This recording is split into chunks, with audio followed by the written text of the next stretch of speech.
Imagine a dusty trail stretching across the Sahara, a literal bridge between the European rock revolution and the polyrhythmic heart of West Africa. In the early 1970s, legendary Cream drummer Ginger Baker completed this grueling trans-Saharan road trip, arriving in Lagos not just with stories, but with a vision to industrialize the Nigerian sound. Lagos was already a pressure cooker of musical genius, but it lacked the technical infrastructure to capture its full heat. Enter Bongos Ikwue, a man whose syncretic fusion of Idoma folk melodies and electrified soul was about to find its perfect match. This was the moment the urban popular music of Nigeria met the 16-track revolution. We are going back to history to witness the birth of a masterpiece.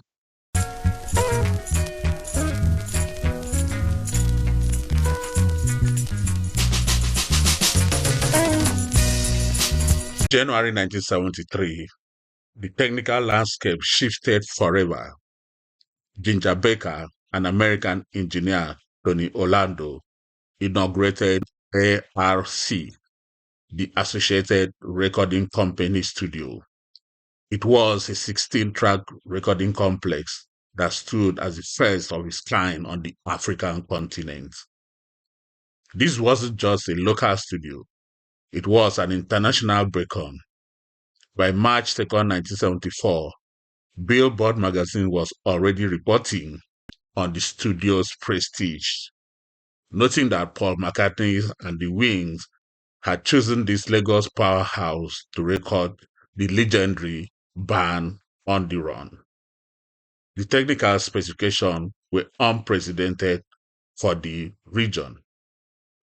You had the console, Helios console, you had a standard 16-track, the first in Africa, you had a 26-channel mixing console, put together by Soundy Brown Associates of the United Kingdom, and the recording site for part of McCartney's band On the Run album that later won a Grammy Award. Bongos Ikwue wasn't just a singer, he was the soulful architect of new era, having earned the nickname Forge at St. Paul's Secondary School in Zaria for his habit of forging original compositions. He founded Bongos and the Groovies in 1967. By the mid-1970s, the band was a precision masters. Michael Moore on the drums, defining the post-war groove, Papa Do on keyboards, weaving atmospheric texture, Kayode Dosumo on lead guitar, Chris Onora on bass, Dele Ajiboye on rhythm guitar. Working with EMI Records and Record Manufacturers Nigeria Limited, this ensemble redefined the Nigerian soundscape, blending traditional roots with a global electrified finish. Will he ever make it?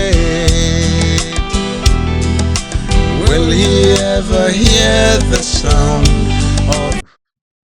The output was prolific.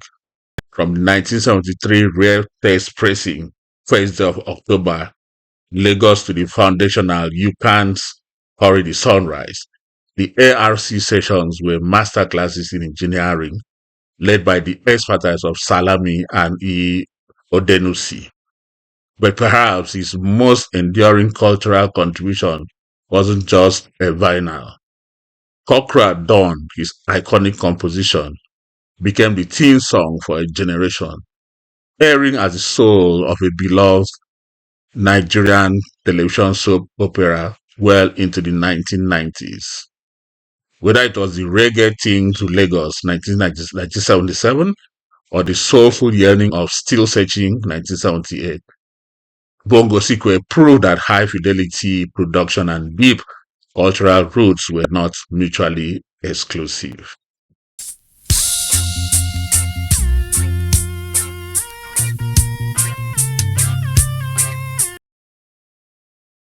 Bongos Ikwue wasn't just a singer, he was the soulful architect of new era, having earned the nickname Forge at St. Paul's Secondary School in Zaria for his habit of forging original compositions. He founded Bongos and the Groovies in 1967. By the mid-1970s, the band was a precision tune machine on the seminal Lagos sessions. Bongos himself took the reins as producer and rhythm guitarist, directing a lineup of absolute masters.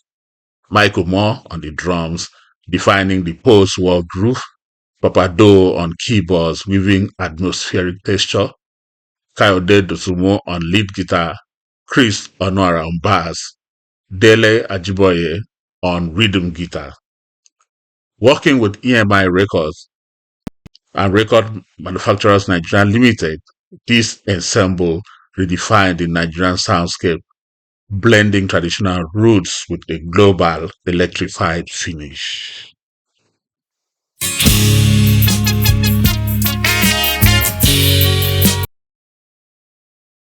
For Bongos Ikwue, this technology was transformative. The move to 16-track allowed for a level of sonic separation never before heard in Nigerian music.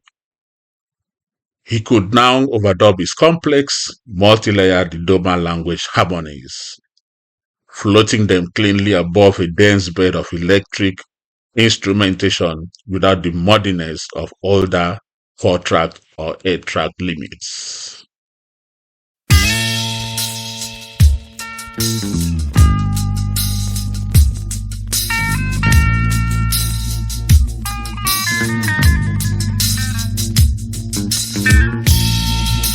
From Forge in Zaria to his 2019 appointment as Special Copyright Inspector, Bongos Ikwe's career is a blueprint for professional excellence. He bridged the gap between the rural folk of Benue and the high-tech 16-track studios of Lagos, ensuring that the Idoma soul would be heard, amplified, and preserved. For more exclusive discographies and technical history, visit the Nigerian Music Digital Archive. And this was brought to you by Music in My Ears, the Nigerian Music History channel on YouTube. Kindly subscribe, like, and share for others to enjoy what we are doing. I'll see you on the next one. Peace.